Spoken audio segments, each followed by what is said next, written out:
Thank you for joining us. You only see poll workers a couple times a year, so it's easy to forget their essential service when it's not election day. But without them, we don't have a democracy, let alone local government. That's why clerks across Wisconsin are pleading to have their employees get vaccines, and soon, before we hit the next election in less than 2 months now. Gabriella Becerra explains. Gabby?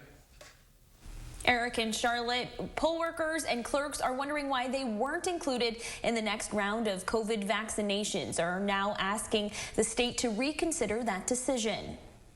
Wisconsin Supreme Court made it clear last April, elections don't stop for anything, even COVID-19. It's really something we can't get out of. There has to be in-person voting. Dane County Clerk Scott McDonald worked 4 elections since the start of the pandemic, plus the November recount. I had hundreds of people in a room for 9 days, 14-hour days. That's why he signed his support to vaccinate all election staff next, from clerks to poll workers before the spring election. Not saying we're more important than anybody else, but in terms of an election and a pandemic, we are on the front lines of both. The Wisconsin Municipal Clerks Association is asking to be considered essential workers, even forming a resolution that many municipalities across the state are adopting. It's important to make sure that everybody that wants to get vaccinated has the ability to do so.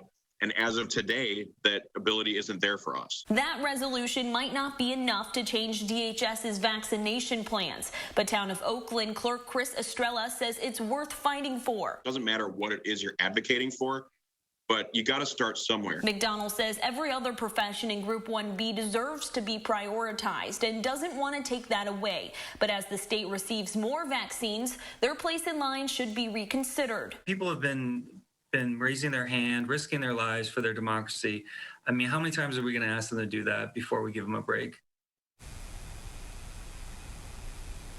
The Oakland Town Board recently adopted that resolution along with other municipalities across Wisconsin. To read the full thing, you can visit our website, channel3000.com.